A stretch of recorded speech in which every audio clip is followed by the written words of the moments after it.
Olá, você está na TV Otimista. Eu sou Erivaldo Carvalho, este é o programa Política. Hoje vamos bater um papo com o presidente do Partido dos Trabalhadores no estado do Ceará, Antônio Alves Filho. O PT terá candidato próprio ao governo do estado em 2022? O que pensa o PT do Ceará sobre a terceira via presidencial? A avaliação do partido sobre a gestão José Sarto, do PDT. Ainda, os planos do PT para a Assembleia Legislativa e o Congresso Nacional. Estas e outras questões a partir de agora no programa Política.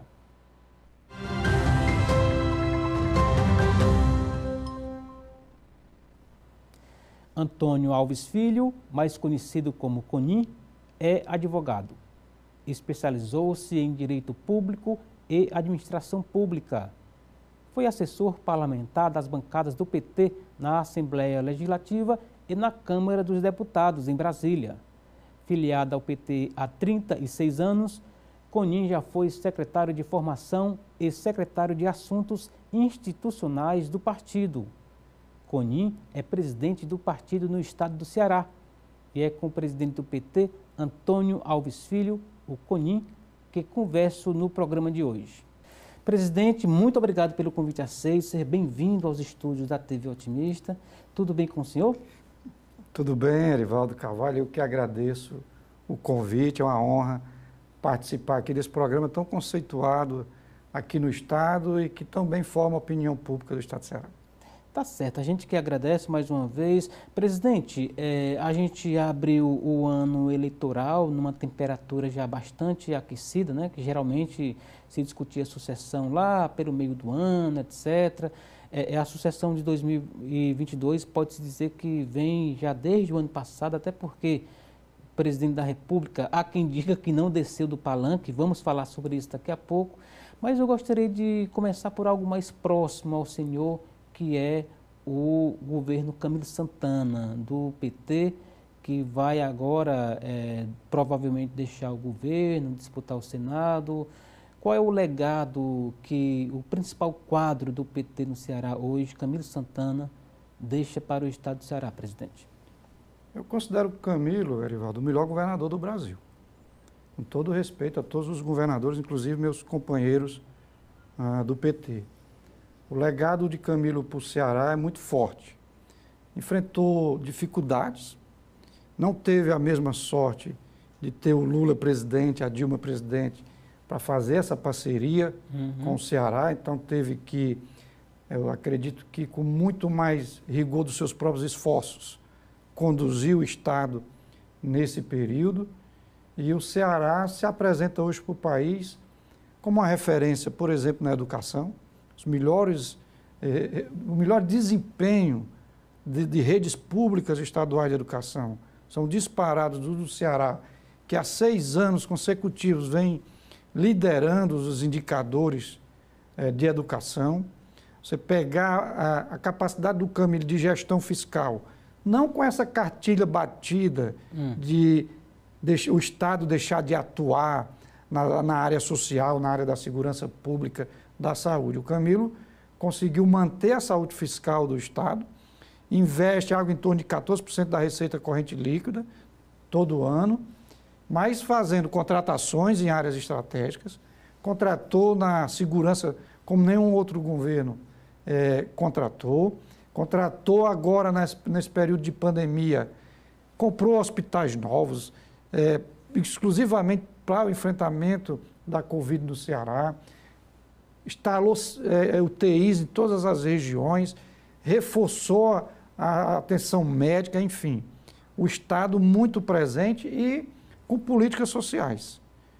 Aqui nesse período de dificuldade dessa pandemia no Ceará, o Camilo aprovou projetos lá na Assembleia que autorizou o governo a pagar a conta de energia das famílias mais pobres, a liberar e a pagar a conta de água das pessoas mais pobres, de colocar o botijão de gás na casa das famílias mais carentes do Ceará, um programa Mais Infância, programa de alimentação, chegando as periferias, as comunidades mais carentes do Ceará. Então, o Ceará enfrentou esse quadro com muita responsabilidade, seguindo a orientação da ciência, com um comitê reunindo todos os segmentos da sociedade, mas com muita sensibilidade para a economia, também medidas nesse sentido foram anunciadas, e para a população mais vulnerável. Então, por tudo isso, pela capacidade de investimento, investimentos estratégicos, hubs, aéreo, portuário, agora de hidrogênio verde, que coloca o Ceará definitivamente no século XXI, o legado do Camilo é o legado de deixar o Ceará pronto para o futuro, e aí esse é o nosso desafio, o desafio do PT, evitar que retrocessos possam ocorrer no nosso Estado. Certo. O PT, quando o senhor faz esse panorama, citando inclusive o governador Camilo, e diz que ele é o melhor, um dos melhores governadores do país, isso significa que a gestão dele pode ser uma vitrine política para as próximas eleições, presidente? Com certeza, uma referência de gestão do PT para o país. Acho até que o PT tem que se apropriar cada vez mais, inclusive estudar, mesmo se deter sobre os números, sobre os programas, sobre as iniciativas. O Lula esteve aqui, o Lula visitou o Porto do Pecém, o Lula visitou o Camilo, foi feita uma apresentação para ele disso que eu estou te falando aqui, ele ficou muito impressionado. Então, vários programas que nós estamos executando aqui serão referências para a gestão, uma eventual gestão do Lula, por exemplo, à presidência da República.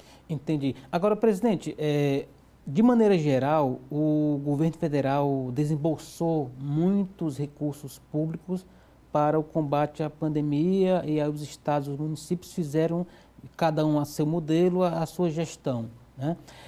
O senhor percebe algum mérito nesse aporte de recurso federal nas gestões estaduais como um todo e, no caso, na gestão do Ceará especificamente?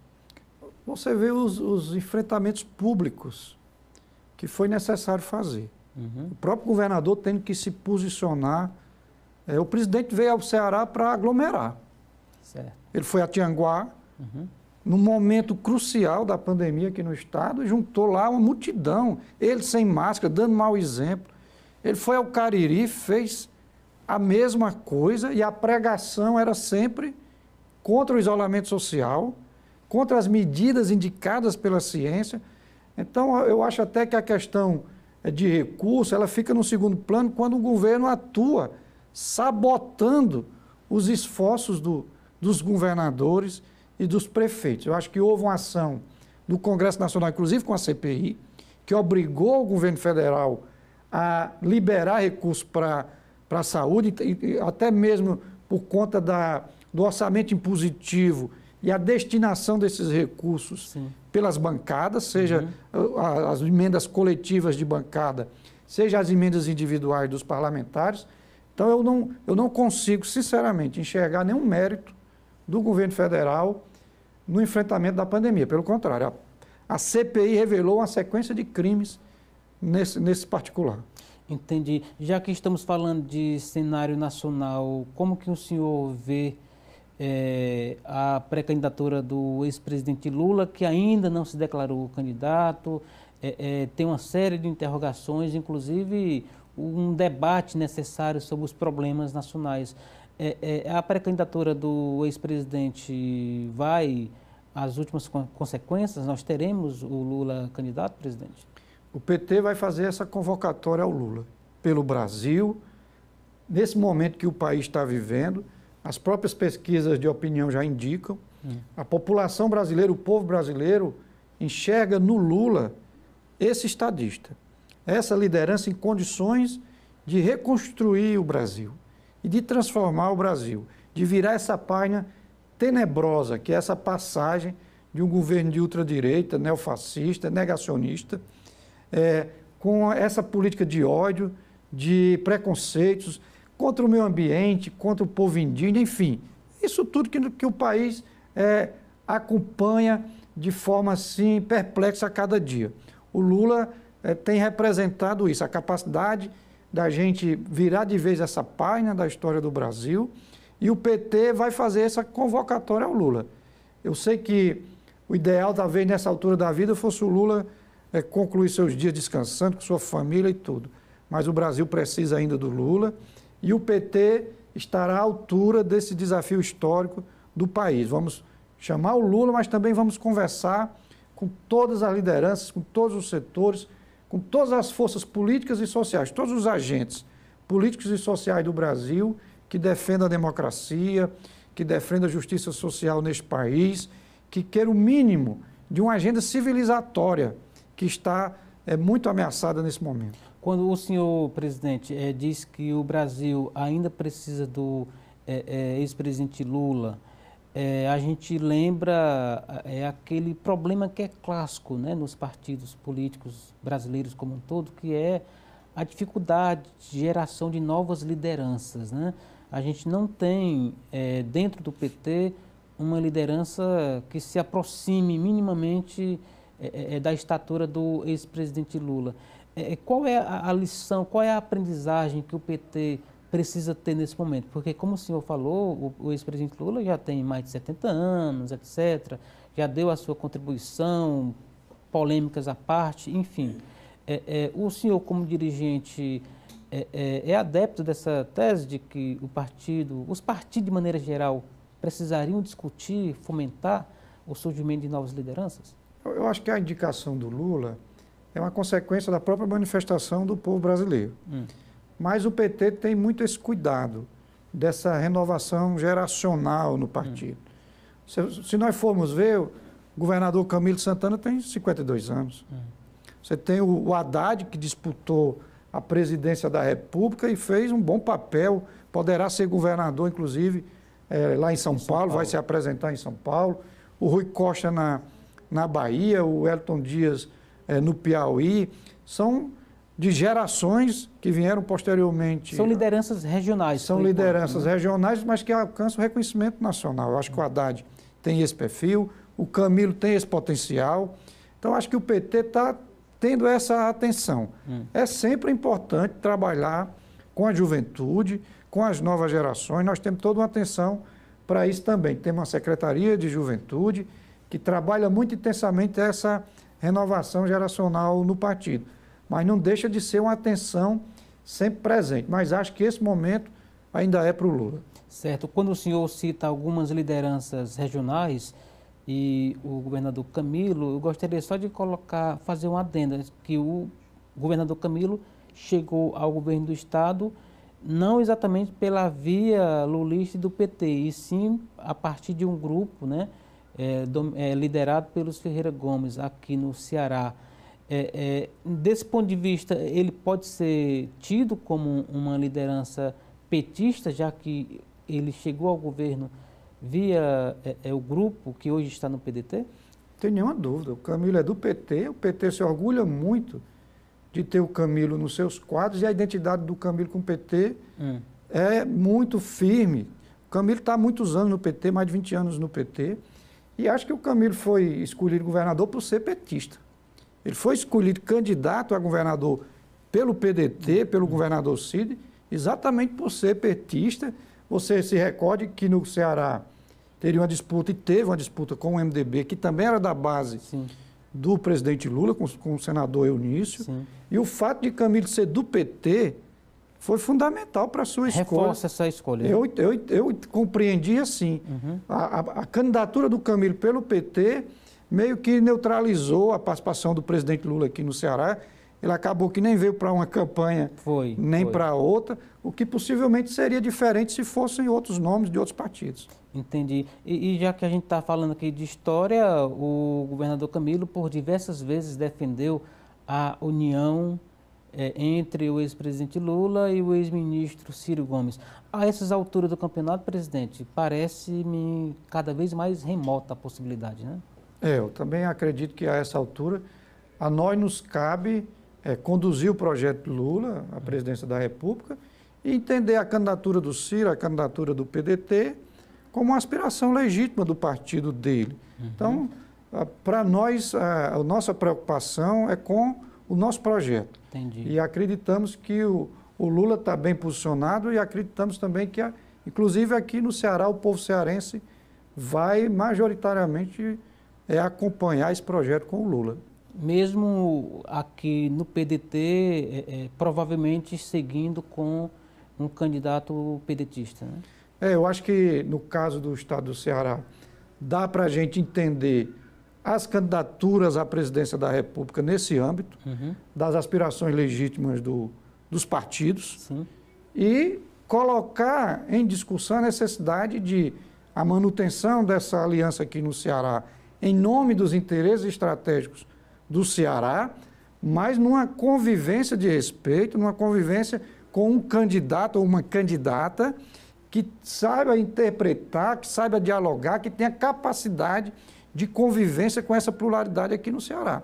Nós do PT não vamos abrir mão da construção do palanque do Lula, do Camilo, vamos apresentar a proposta dele ser o nosso candidato ao Senado, nos ajudar a coordenar a campanha do Lula aqui no Ceará, e o PDT, evidentemente, vai estar também absolutamente à vontade para militar no seu projeto nacional. Então, o candidato a governador precisa ter essa capacidade de agregar, ter essa capacidade de convivência democrática, e eu, enquanto presidente do PT, digo para ti, isso vai ser um critério muito importante de distinção na hora da definição do nome. Presidente, vamos fazer um rapidíssimo intervalo, daqui a pouco estaremos de volta aqui na TV Otimista com o convidado de hoje, o presidente do PT no estado do Ceará, Antônio Alves Filho. Não saia daí, a gente volta já.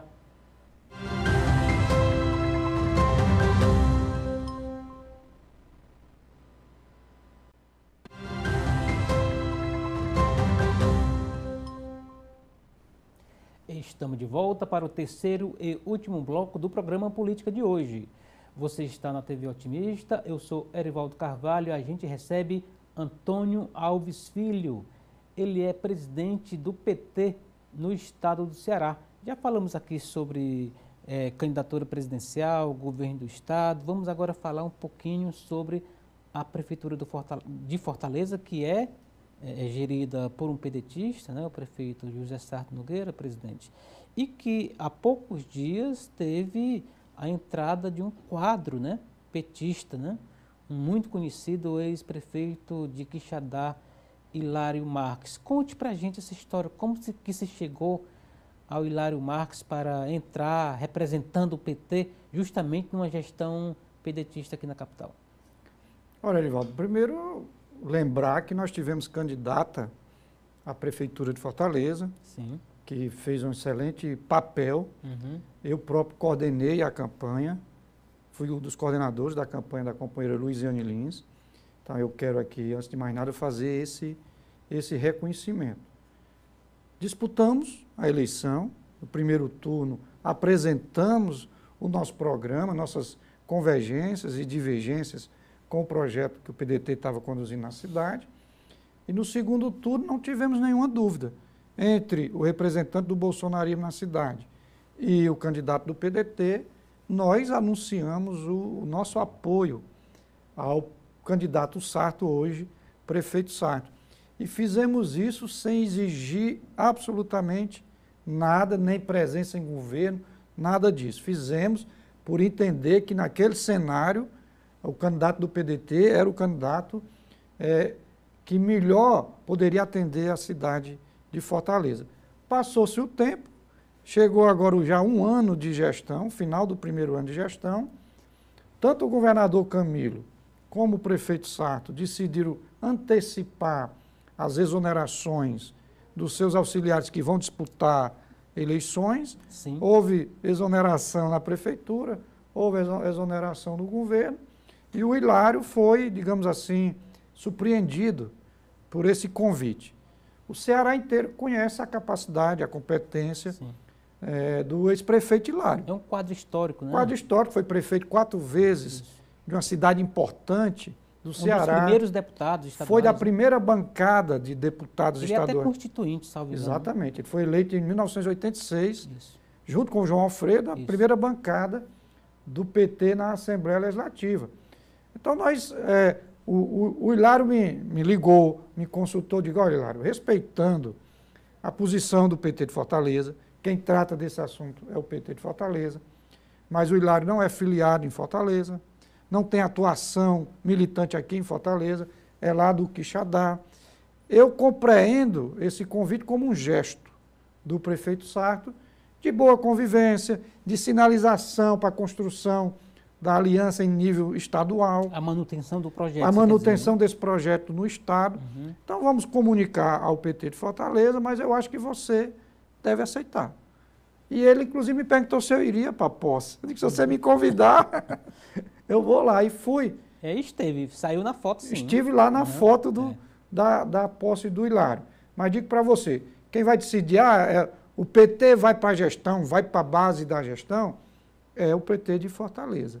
Mas o gesto do prefeito Sarto é um gesto que nós não podemos deixar de reconhecer. Chamar um quadro, não é qualquer quadro, é um petista histórico, já foi presidente do PT aqui no Ceará, e que não tenho dúvidas. Logo, logo você vai noticiar aqui medidas que ele vai anunciar, a forma como ele vai ajudar a cidade de Fortaleza no enfrentamento da miséria, da pobreza, que aumenta muito, sobretudo nesse momento de pandemia, numa secretaria que trata dos direitos humanos e da proteção social na cidade. Então, eu acho que ganha o povo de Fortaleza e nós tratamos isso nesse âmbito, reconhecendo como um gesto do prefeito, mas quanto a ir para a base ou não ir para a base, disse isso ao presidente Guilherme Sampaio, que é vereador e presidente do PT de Fortaleza, que a palavra é do PT de Fortaleza.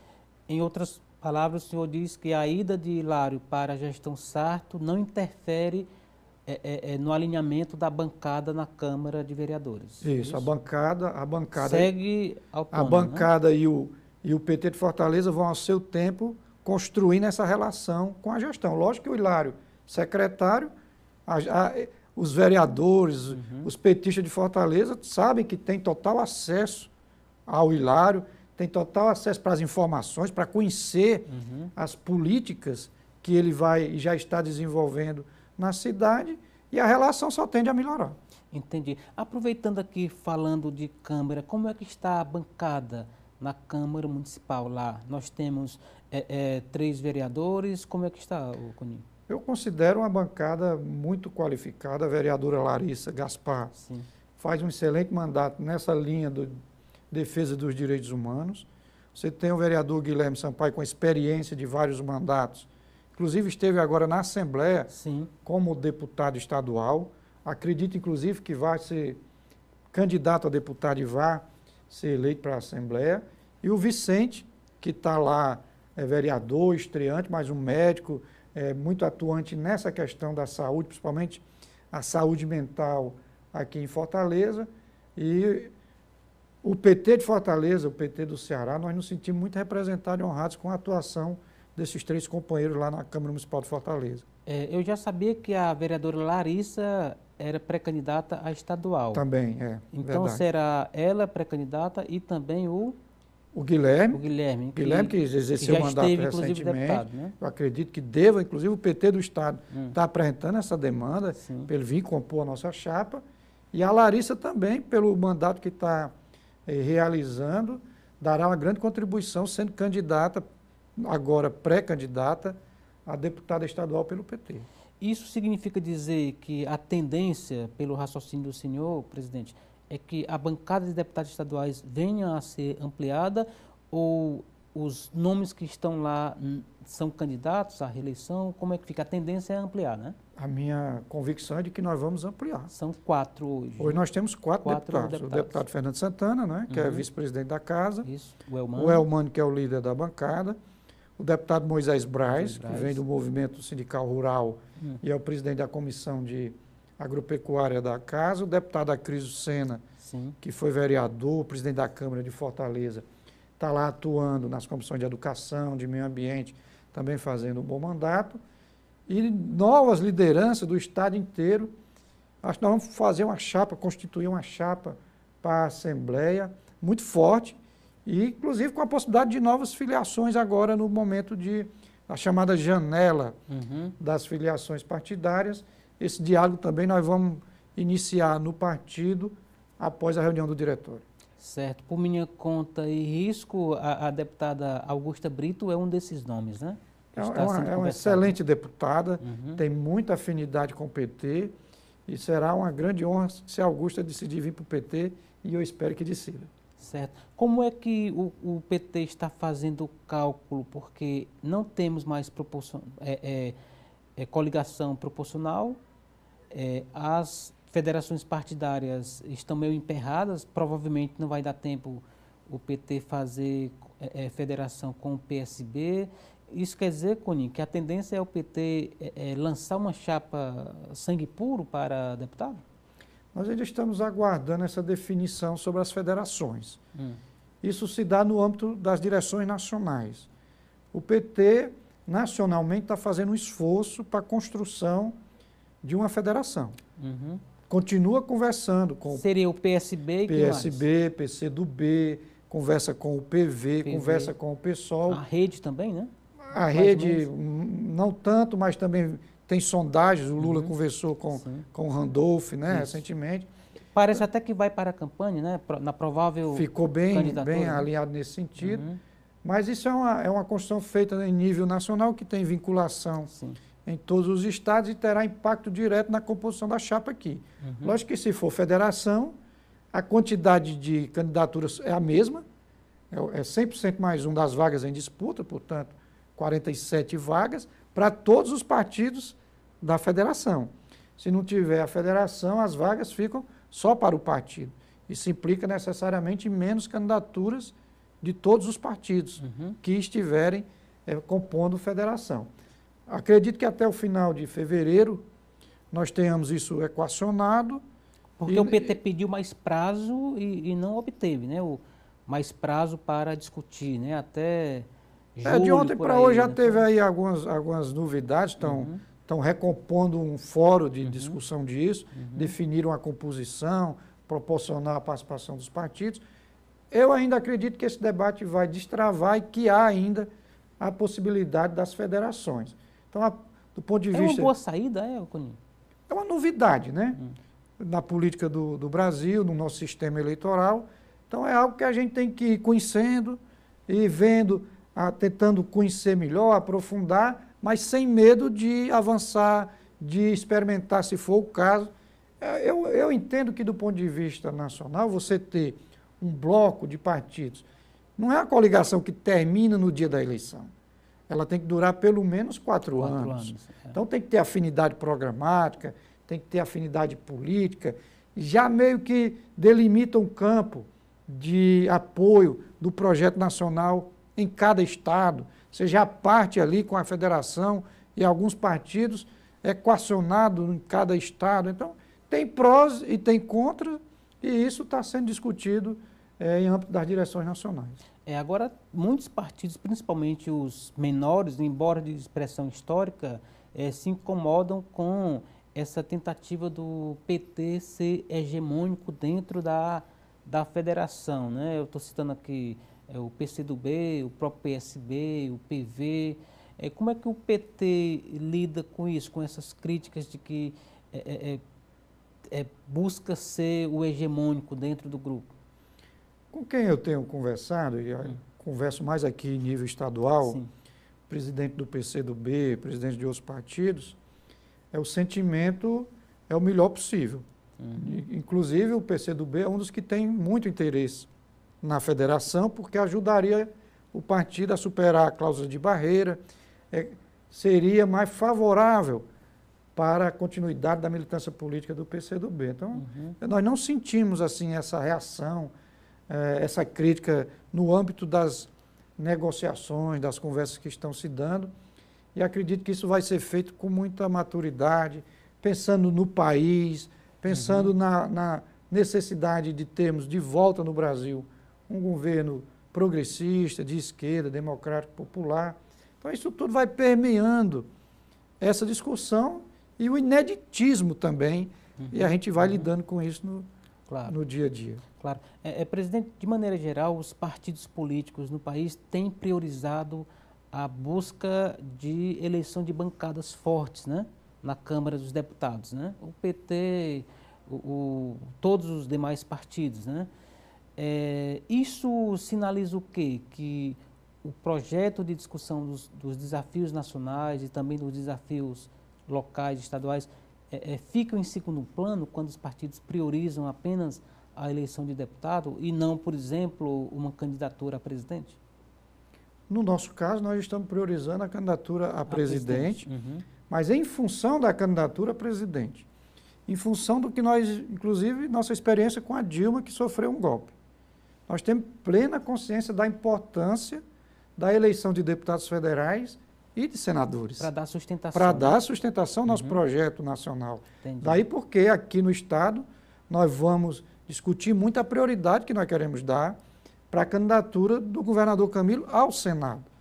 Nós entendemos que o Camilo no Senado, além de dar continuidade ao trabalho que ele vem fazendo em defesa do Ceará, imagine você, o Lula presidente, o Camilo senador, como ele terá condições de continuar ajudando, defendendo e trabalhando pelo Ceará. Mas, da mesma forma, vai compor bancada no Senado, que é fundamental para assegurar a base para a governabilidade. E o Lula já disse para o Camilo, para nós do PT do Ceará, que gostaria muito de ter o Camilo candidato ao Senado, já disse para o PT do Piauí que o Wellington Dias deveria ser candidato ao Senado, está dialogando com o PT da Bahia para que o Rui Costa considere também ser candidato ao Senado. Então, aqui no Nordeste, nós já podemos chegar com uma boa bancada de senadores experientes, inclusive, né? Já experimentados, né, ex-governadores, etc., e aumentar a nossa bancada de deputados federais. Eu acredito que, no nosso caso, essa priorização, essa importância para a eleição de deputados federais e senadores tem essa compreensão. Mas nós sabemos também que, para governar o Ceará, seja em aliança ou com um governador nosso, a presença na Assembleia também é muito relevante. Claro. O partido tem 3 deputados federais. A tendência é apresentar nomes para tentar ampliar esse número. Perfeitamente. A gente parte do princípio da importância da reeleição dos 3 companheiros, Sim. da manutenção deles. Lembrando aqui, é o José Ayrton, Guimarães e a Luiziane. Isso, José Ayrton, Guimarães e Luiziane. 3 quadros, inclusive, muito bons. Já bastante conhecidos do povo cearense e reconhecidos pelos mandatos que desempenham, e novos quadros serão apresentados competitivos, em condições de eleição, sem falar em algumas filiações que ainda poderão ser anunciadas. Mas eu poderia te citar aqui, por exemplo, o convite que nós fizemos à Janaína Farias, que é secretária de Estado, assessora do governador Camilo, para que seja candidata a deputada federal pelo PT, e diálogo que estamos tendo com atuais deputados estaduais que poderão ser candidatos a deputado federal pelo PT. Entendi. Então, Erivaldo, posso te dizer que ao final da janela o PT vai ter, com a federação ou só o partido, dependendo do que for decidido nacionalmente, vai ter uma boa chapa para aumentar a sua bancada de deputados federais. Tá certo, presidente. Com essa sua empolgação, com essa sua animação, a gente conclui o programa de hoje. Gostei demais do papo. Volte outras vezes, inclusive, de repente, até dando aí boas notícias dos resultados eleitorais do PT aqui no estado do Ceará. Tá certo? Nosso agradecimento às suas despedidas. Eu que agradeço, agradecer a audiência dos que nos acompanham aqui nas redes sociais, desse veículo novo, mas muito importante na formação da opinião e do debate democrático aqui no Ceará. Muito obrigado. Muito obrigado mais uma vez. E assim chegamos ao final da edição de hoje do programa Política. A todos, o nosso muito obrigado pela companhia. Até o nosso próximo encontro. Forte abraço.